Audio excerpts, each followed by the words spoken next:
Et salut, c'est Tonton Hunter. J'ai bravé la météo belge pour aller voir mon ami Benjamin d'AMS. Merci de toi de me recevoir. Avec plaisir. On s'était loupé du coup au salon de Palf à Paris. On s'était dit qu'on allait rattraper ça le plus vite possible.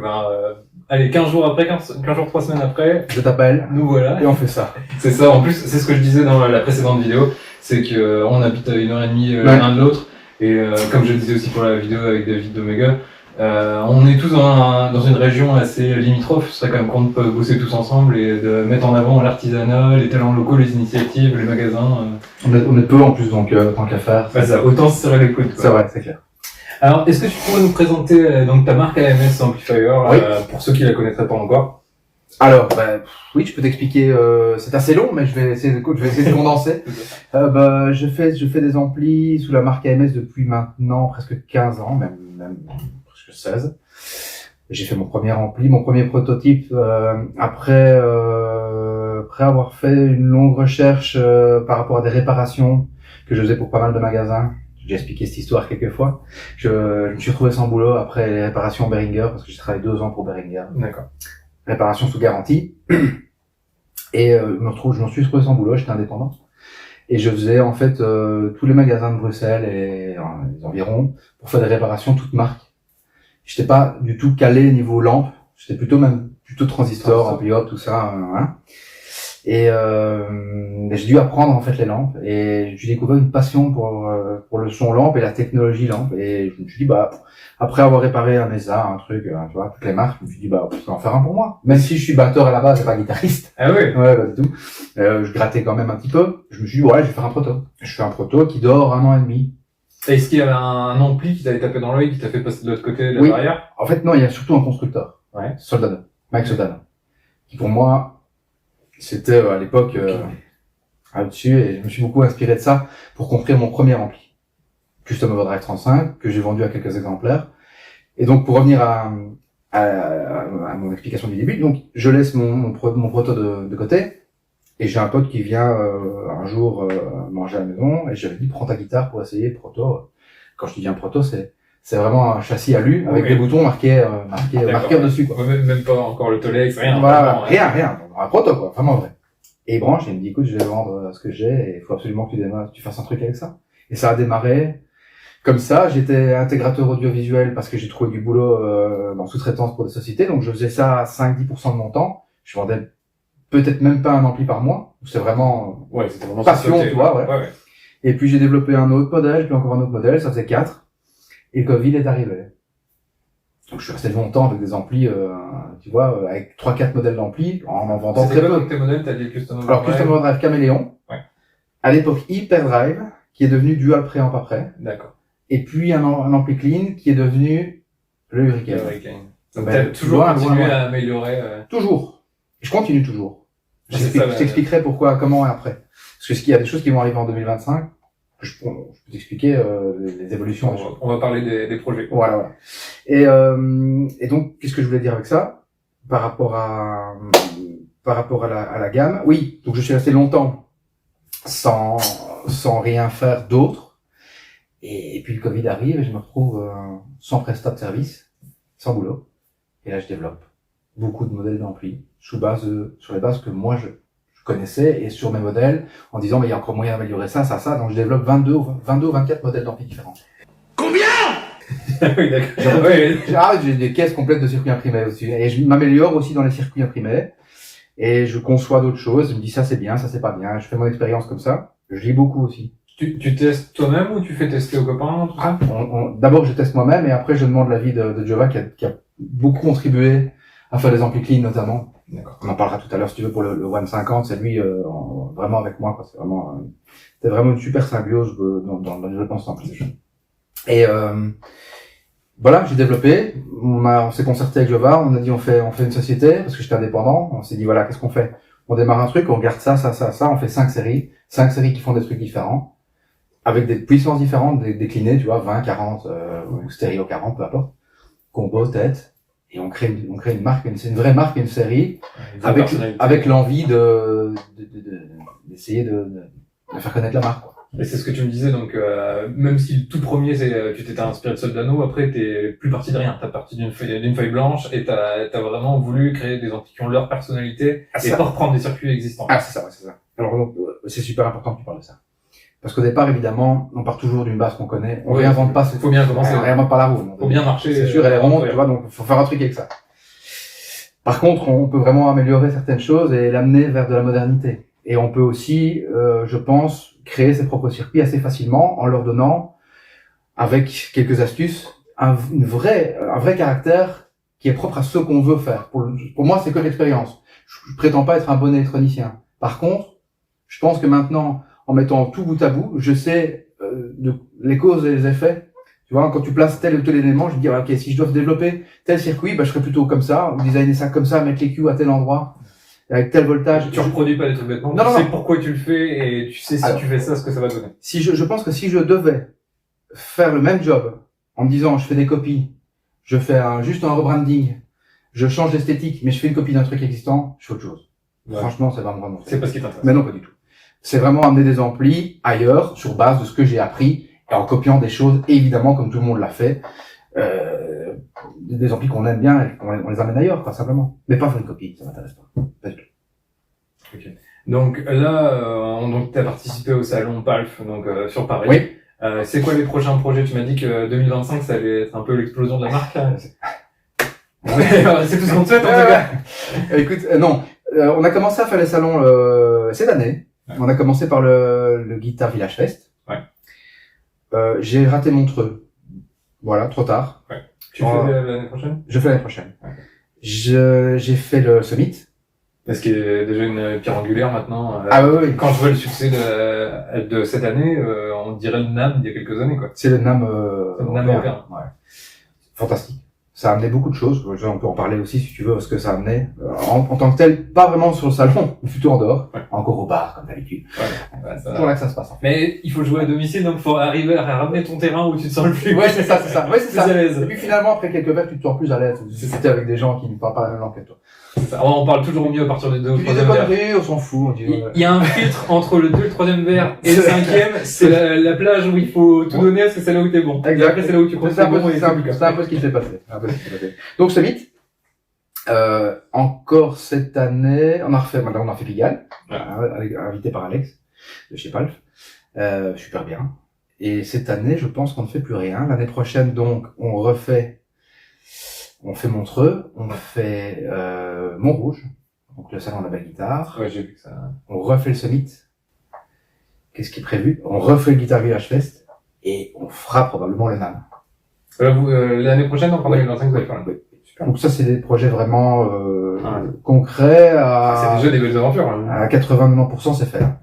C'est déjà de très belles aventures et moi, j'espère que voilà, ça sera largement suffisant vu les perspectives. J'espère. Et donc tu m'as dit que tu avais fait une sacrée rencontre donc au Guitar Summit. Guitar Summit, on arrive pour faire le montage le jeudi soir. On monte tout ça, tout se passe bien, on est crevé, on rentre à l'hôtel. Je dis à David Delzo, viens prendre un verre. Vous avez un stand ensemble, du coup? Non, on avait chacun nos stands. On n'était pas très loin, 50 mètres l'un de l'autre. À portée de pinte. Portée de pinte. Moi, j'étais juste à côté du bar. Pas voulu. Je n'ai rien demandé.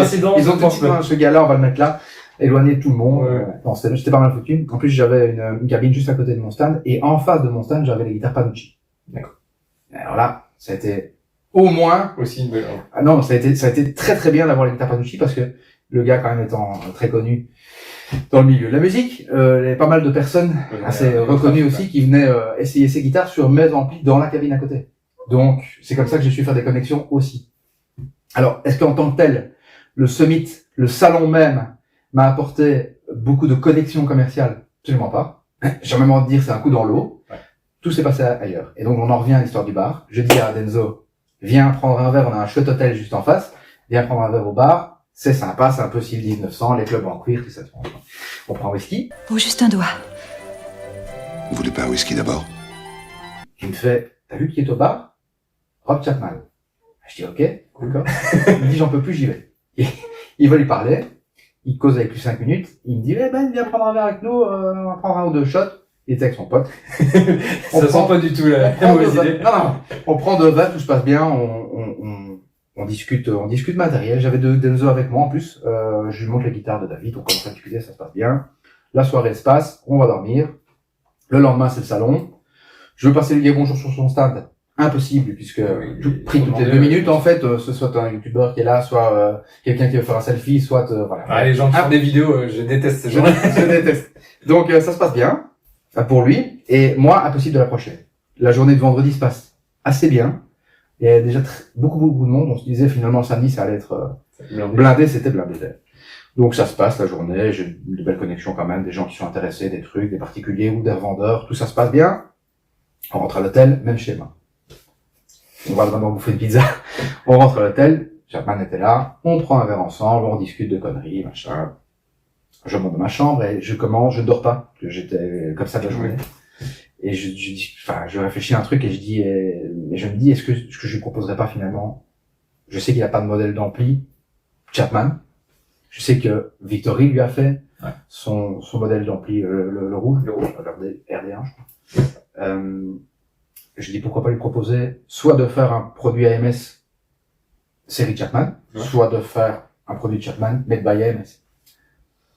Mais je vais sur son stand, je lui envoie un message, je dis est-ce que tu peux passer sur mon stand de petites secondes, je voudrais bien te poser une question, mais avant, je voudrais d'abord que tu testes mes amplis. Et il monte. 5 minutes après, il est sur le truc, il me dit je t'écoute. Et je dis viens, je te fais essayer, et il plug. 5 minutes après, il pose la guitare, il me fait je t'écoute. Je dis est-ce que tu seras intéressé, je lui fais laisser proposition, il me dit pas de problème, je rentre à Malte, ce qui vient à Malte. J'écris toutes les specs que j'imagine pour moi un modèle d'ampli qui me plairait, essaye de faire quelque chose. En me disant, quand même, cool, déjà. Il me fait comprendre qu'il y en a qui ont essayé. Ouais, et ils ont eu des problèmes. Un petit coup de pression. Mais, je dis ok, ça va. Et il m'envoie effectivement, une semaine après, on rentre du summit, et il m'envoie sa description, et je suis parti de rien. Il avait des références, je suis même pas allé voir ni les schémas. Je suis allé juste écouter, en fait, ce que lui faisait avant dans Dorje, ce qu'il lui faisait maintenant niveau son, les amplis qu'il m'avait cités en référence, et je me suis dit, va pas voir ces schémas-là, surtout pour ne pas être influencé dans ce truc. Donc je pars de zéro. Je l'ai fait. J'ai fait le premier proto. J'ai pris la première échelle que j'avais parce que j'avais pas le temps voilà. Donc j'ai envoyé la version tweed avec un logo qui ne correspond pas au logo final. Du coup, t'as vu le logo final quasi. Je lui ai envoyé, il m'a dit j'ai bien reçu, je vais le tester, je te dis quoi. Tu vas être comme ça. C'est comme ça, on est en train de travailler. Et c'est peu pratique pour souder. J'ai pas de nouvelles, je vois juste ding Instagram et je vois la première vidéo. Et en fait, il était comme un fou avec sa vidéo. Et il m'appelle après cette vidéo, il me dit on change rien. Rien. C'est parfait. Ça tombe bien. Parfait, change rien. On a quand même changé 2-3 trucs après. Ouais. 2-3 fonctionnalités vraiment pour l'amener encore vraiment les 2-3% qui restaient. Donc ce modèle Cloud Hammer là, il va être tel que je l'avais imaginé au départ avec lui. Et on discute pour une gamme complète en fait. Une gamme 20, une gamme 40, une gamme 100 watts peut-être. Ah oui. Peut-être. 100 watts, Je te donne une exclu qui n'est absolument pas officielle. En tout cas, le Cloud Hammer 40, ça ce sera celui de base entre guillemets. Il en parle assez pour que j'en parle maintenant. Ouais, donc, voilà. Ce sera celui de base. En tout cas, c'est celui qu'on va sortir dans un premier temps. À voir après si on évolue vers autre chose, s'ils ont l'envie de développer autre chose avec moi, mais on en discute. Voilà, on en discute. C'est absolument pas officiel pour le moment. Le Cloud Hammer, très probablement l'année prochaine. Comment tu le décrirais, toi, le Cloud Hammer? Le vrai défi de cet ampli, c'était pouvoir faire un clean. Bref, j'ai pas de référence à te donner. Oui, mais un clean cristallin qui peut cruncher avec un grain très très rock. D'accord. Avec un break assez. Un break assez poussé quand même, ouais. Mais rapide. Après une moitié déjà. Ok, ouais. Donc on a du clean, ouais. Et on a quand même pas mal de headroom parce qu'on a 40 vrais watts avec des EL84. La 84, c'est une lampe que j'aime beaucoup, mais elle a un grain atypique aussi. Elle a un grain typé British, j'aime pas te dire ça, mais et tout le monde l'associe forcément au Vox, mais c'est pas du tout un Vox. Et on a toujours tendance à dire 84 Vox, pas du tout en fait. On imagine mal. Non, c'est une petite 34 en fait si tu veux dans l'idée, avec peut-être un peu plus de piquant, mais bref. C'est une lampe que j'aime beaucoup travailler aussi, et ça dépend comment tu l'as, quelle classe d'amplification, comment tu la travailles pour l'amener où tu veux, avec plein de compression, tout ça. Donc la Canal Clean, c'est ça. Et Canal Drive, c'est un canal qui part de où le clean s'arrêtait jusqu'à un overdrive, je dirais pas typé métal, mais presque quand même, quoi. Il faut le pousser. Si tu veux vraiment faire du métal moderne avec, il faudrait quand même une pédale derrière pour pousser, mais tu vas quand même vraiment très loin. Ce sera peut-être l'objet d'un autre modèle d'ampli, ça fera peut-être l'objet d'un modèle d'ampli. Soit un boost intégré, soit Exactement. Donc ça, voilà. Ampli super polyvalent. Le vrai défi, c'était les l'EQ légalisation commune, que je déteste parce qu'en fait, c'est toujours un compromis. Oui, si tu laisses tout à moitié, ça sonne bien en clean, ça sonne pas bien en truc, et en général, voilà, c'est le vrai défi pour moi. Quand il m'a dit, fais-moi un truc EQ commune, je dis merde. Ouais. Je préfère le double EQ, tu le mets comme tu veux. Ouais. Et non, en fait, c'était là, j'ai chipoté. Et vraiment, je chipotais longtemps, pour me dire, ok, si je laisse ces réglages-là, et que je passe d'un canal à l'autre, c'est pas dénaturé, en fait. On peut laisser, en fait, les Q sans, tu vois. Ouais. C'est un vrai 2 canaux, quoi. Ouais. En fait, les gens vont rien voir. Bon. Je vais vraiment pour faire un petit plan, ce sera quand même un peu plus agréable pour les gens qui regardent. Hop. Donc ça, c'est le nouveau Proto numéro 2, en exclusivité sur ta chaîne. Waouh. Attention. Bientôt envoyé à Malte. Alors, ce que tu as, regarde. C'est simple. Une reverb commune. Ouais. Le gain du premier canal, le gain du deuxième canal, cette EQ qui est commune aux deux, bass mid treble classique, volume du canal 1, volume du canal 2, mais foot switch derrière et maintenant ici devant, sur un boost du deuxième canal. Ok. Avec plus de compression et plus d'aigus. Donc vraiment un canal solo en fait. Ouais, donc là pour percer un peu plus dans le mix. Exactement. Une présence commune, un low punch. Le low punch, c'est quoi? C'est, pour ceux qui connaissent, la résonance sur le 51-50, c'est un peu la même chose, quoi. Ça ramène du bas quand tu joues sur un 1x12, voilà. À l'arrière, hyper simple. Ça, c'est un transfo aussi torique qui a été demandé par Rob, fait sur mesure, en Angleterre, selon les specs de l'ampli. Donc, tu vois, on va jusqu'au bout des choses. Ça reste un proto, hein, donc faut pas faire gaffe au trou qui sert à rien, tout ça. Ici, contrôle de la reverb. Foot switch pour les deux canaux. Les deux canaux plus le boost. Ouais. Ta boucle d'effet, c'est une return. Et impédance de sortie 4, 8, 16. Ah, on voit même le petit Proto 2. Là. Voilà. Plutôt complet. On a changé de logo aussi, donc, je vais te montrer. Attends. Là, Benjamin, nous, comme vous pouvez voir, là, c'est carrément l'atelier de l'artiste. Voilà. On est en discussion pour ce logo. C'est pas encore acté, regarde. Donc, en fait, il va être probablement un peu plus petit. Ouais. Il est pas nettoyé, donc il est tout crade hein, pour l'instant, mais c'est un peu l'idée, quoi. Ça donne une idée, en fait. L'idée, c'était pas de le centrer, c'était plutôt de le mettre là. Un peu plus petit encore, à voir quand j'aurai terminé la feuille. Voilà. Bah, c'est chouette que c'est connecté tout de suite, et comme tu dis, il y en avait qui avaient essayé avant.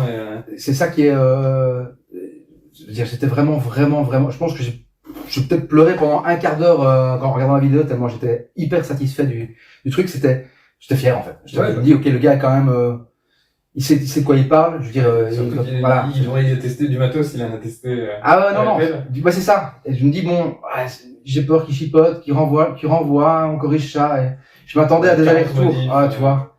Épuisant le truc. Je m'attendais à ça. Et en fait, pas. Donc, j'ai visé juste. Donc, j'ai bien fait d'aller écouter tout ce que j'ai écouté avant pour essayer de me faire une bonne idée. Ouais, et là où je suis d'autant plus fier, c'est que j'ai pas été voir de schéma par rapport à ce qu'il m'a envoyé. Et j'ai réussi à retranscrire. C'est sûrement la bonne stratégie, sinon en fait t'aurais fait quelque chose qu'il a déjà entendu et du coup ça n'a pas d'intérêt. Ouais, c'est ça. Il le dit dans sa vidéo, en fait, hein, il m'avait donné des bases, mais Et il a essayé lequel alors avant les histoires de proto, etc. Sur le salon, il a essayé lequel qui lui avait... Parce que j'imagine que c'est en essayant un de tes amplis qu'il s'est dit bon bah la qualité elle est là, et si en plus j'en avais un à mon goût, alors là ça serait ouf. Voilà, ouais. J'ai fait un tour d'ensemble en fait sur le stand, et puis je pense qu'il a essayé un revenge en fait. Ou logique. Ouais, ce qui coïncide probablement plus de son. Logique, ouais.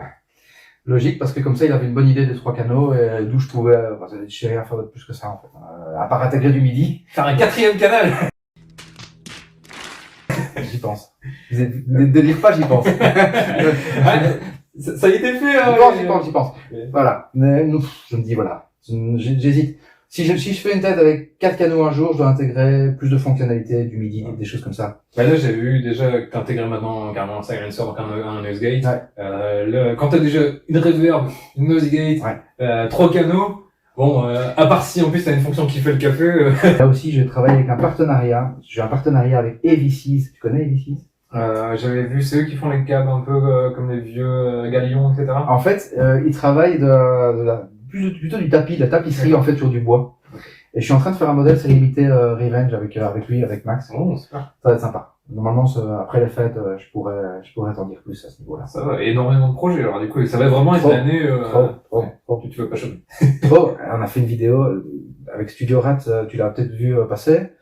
Grâce au Summit, parce qu'il avait été essayé les guitares Panucci dans la cabine. Les fameuses cabines. Dans la cabine, voilà, vous pouvez pas jouer fort. Et comme on pouvait pas jouer fort, même dans la cabine, Paul Drew est venu me trouver après en disant, mais c'est quoi cet ampli, en fait, 50 watts qu'on peut jouer à bas volume et qui sonne? Ouais. Et il m'a dit, je veux faire une vidéo avec ça, est-ce que tu peux m'en envoyer un? Donc j'ai envoyé. Et je n'ai jamais eu une vidéo qui a fonctionné aussi bien. D'accord. Le lendemain, quelques heures après, j'avais des dizaines de mails. Angleterre, États-Unis, Israël, Suisse, enfin un truc de dingue. En fait. Jamais j'ai eu une retombée pareille sur une vidéo. Donc du coup, Paul, j'arrive avec d'autres produits. Tu vas voir, je vais arriver. Voilà. J'avais été bluffé par le Hurricane 5. Oui. David, du coup, a joué celui-là. C'est 5 watts selon la police, hein, parce que ça dépend selon les manifestants et selon la police. Ça sort sans bébé quand même. Wow. Ouais. Et alors justement, c'est bien que t'embrayes là-dessus, parce que du coup, après ce salon et après réflexion et les impressions des gens qui étaient au salon, on a décidé d'arrêter ce Hurricane 5. Ou c'est de la folie, ou c'est du génie. Ce qui est étonnant, c'est que souvent ces deux qualités vont ensemble. Bah pourquoi? Il est fou, ce mec, Il est con. il est complètement cinglé, ce gars-là. Non, pour en fait, faire une vraie déclinaison, un autre nom et l'amener ailleurs. C'est-à-dire que ce combo 10 pouces, c'est cool, mais il mériterait d'avoir des autres options un peu plus complets, une tête avec un câble, parce que quand on mettait ce combo sur un câble 12 pouces, Ouais. le 10 c'est bien, mais le 12 c'est quand même beaucoup mieux. Donc, Donc, c'est pas la taille. conclusion, encore une info exclusive pour toi. Le Hurricane 5 s'arrête en 2025, deviendra peut-être le Tempest 5. Je ne sais pas encore. On est sur le nom, on n'est pas d'accord. Peut-être la série Tempest 5, qui n'a plus rien à voir avec Hurricane, qui sera décliné en tête et en combo 12 pouces. 12 pouces. Donc là, tu vas récupérer du headroom et tout. Voilà. Le vrai défi, c'est de faire une tête à moins de 1000 balles. Et un combo à moins de 1000. Donc, gardez les prix, en fait, qu'on a là. Ouais. Mais Donc, c'est la même avec gamme, plus de, ouais. Et là, ce sera d'office. Vous en aurez pour même prix, mais pour plus de trucs. Exactement. Donc, on peut la vie. L'idée, c'est reverb d'office, alors que c'est pas le cas. Ce qui change sur ce modèle, c'est que tu vas avoir un vrai gain et un vrai master. Parce que là, t'as qu'un volume. Si tu veux cruncher, t'as marqué, t'es sourd. Ouais. Donc, c'est, en fait, dans l'ordre. Ouais, c'est ça. Dans l'ordre, c'est reverb, gain, master tone, fat switch, bright switch, 3 positions, comme sur le reste de la gamme. Right quand t'es sur l'amplicine, voilà. Voilà. C'est indispensable. Donc c'est ça, et ça va sortir début d'année. Super. Bah écoute, merci beaucoup pour ton temps. Merci de nous avoir présenté ça. Je vais vous avoir mis, de toute façon, vous l'aurez entendu, des petits inserts des différents amplis. Qu'est-ce que tu vas nous faire essayer de beau aujourd'hui? Tu essayes ce que tu veux. C'est toi qui vas jouer, et tu vas essayer. Désolé. Non. Et tu vas essayer, est-ce que t'as envie? J'imagine que t'as, Bah, j'ai déjà craqué sur Revenge 50. tu m'avais dit ça, au salon, bon, on va essayer ça. Version silencer, version, pas silencer, d'ailleurs. Moi, je vais essayer le rose. Ah bon, on va essayer le rose avec En plus, Gaël du son dans les doigts vient de me refaire ma Flying V. J'avais une Flying V de 94, de 94, qui avait besoin de sa magie noire, de tech. Et alors, j'imagine très bien la Flying noire avec le stack rose. Je pense que sur la chaîne, avec les néons, ça pourrait être très sympa. Il est à vendre. Je note, c'est pas tombé sur l'orteil, bien sûr. Il est à vendre, ou si même il l'était pas, je peux te le reproduire facilement. Pas de souci. C'est cool. Bon, en tout cas, merci beaucoup de nous avoir accueillis dans ton atelier. Bah, je mettrai des petits plans partout. Ouais, avec Et plaisir. puis, vous avez compris, hein, MS, c'est clairement la marque à suivre Pro 2025.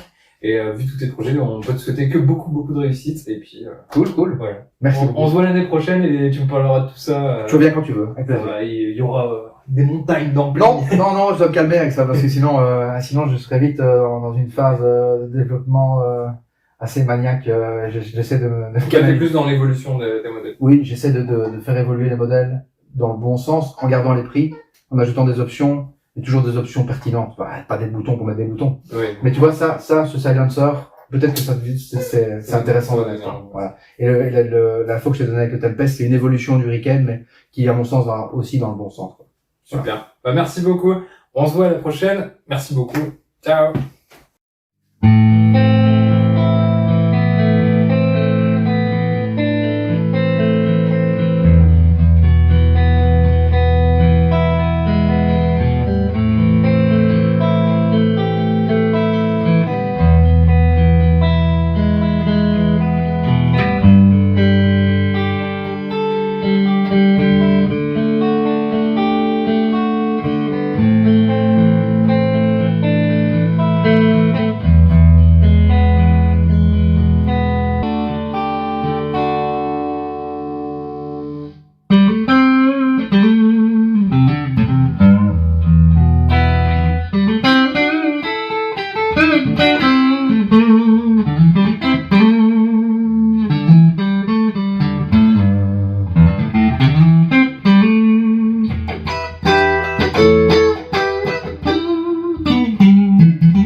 Hello les petits loups, c'est Tonton Hunter, je vous fais un petit coup de chapeau. Je vous prends en plein milieu de la vidéo parce que entre temps j'ai pu récupérer ma Flying V qui était chez Gaël de l'ami du son dans les doigts, qui a fait sa noire magie de guitare tech sur ma Flying V de 94 qui avait bien besoin de revenir à la vie parce que il lui a fait un bon changement de micro, une bonne semi-planimétrie, etc. Et vous allez voir, franchement il a fait un boulot de ouf. J'ai aussi récupéré cette magnifique tête AMS 50 qu'on vient d'essayer donc dans la vidéo. Vous venez de me voir avec pour le clean et j'avais joué avec la Hammer quand j'étais au shop avec Benjamin. Et l'occasion était trop belle. Je voulais vraiment essayer ma flying. En plus, ça va vous permettre de voir d'autres micros un petit peu en action. Et il faut dire aussi, c'est que j'avais filmé avec la caméra, donc avec la GoPro, au workshop de Ben. Et là, je trouve que c'est quand même plus sympa. Je vais vouloir piquer avec un SM57. Ça vous donne un peu plus une idée, un tout petit peu plus fidèle quand même du son. Même si je suis loin d'être un pro dans la captation. Mais on va faire ce qu'on peut pour que ce soit sympa pour tout le monde. Et je vais vous montrer juste des petites images de la flying parce que quand même elle est super. Et je voulais aussi remercier donc Gaël évidemment pour ce qu'il a pu faire sur la guitare et aussi le cuir des méandres. Où j'ai pu choper une super sangle. Vous allez voir, allez checker leur site, je mettrai le lien en dessous dans la description. Ils font des sangles en cuir notamment, et enfin plein de choses en cuir, aussi bien des portefeuilles, des porte-monnaies, ils font plein d'objets et super originaux, avec du super cuir de super qualité, c'est de l'artisanat, et vous savez à quel point j'aime défendre l'artisanat. Je vais retourner le phone pour que vous puissiez voir un petit peu de quoi je parle. Hop, regardez-moi cette petite beauté. Et la sangle est incroyable. Et il y a une imitation un peu cuir d'autruche comme ça. Là, vous voyez vraiment les détails. Ah, puis je peux vous dire, en plus, elles sont super bon. Je sais que c'est un détail, mais c'est super cool. Vraiment, vous voyez, cuir bien épais et tout. Ça, c'est vraiment, vraiment chouette. Et regardez-moi cette V.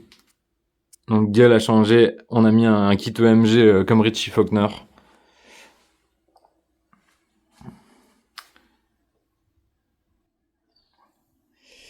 Et c'est la V qui a vraiment bien patiné. C'est pas du Murphy Lab, les gars, même si j'aime beaucoup le Murphy Lab. Hop, regardez-moi ça. Ce reliquage naturel qui est vraiment ouf. Et toujours cette petite sangle, super cool. Dites-moi en commentaire si vous voulez que je vous la présente plus en détail. Et puis le détail de ouf, le Stinger, qui est vraiment magnifique. Hop, je vous l'ai dit, on a récupéré la MS. C'est vraiment celui-ci sur lequel j'ai flashé. Et à mon avis, vous êtes pas prêts de me voir jouer avec autre chose. Allez, je vous remets la vidéo.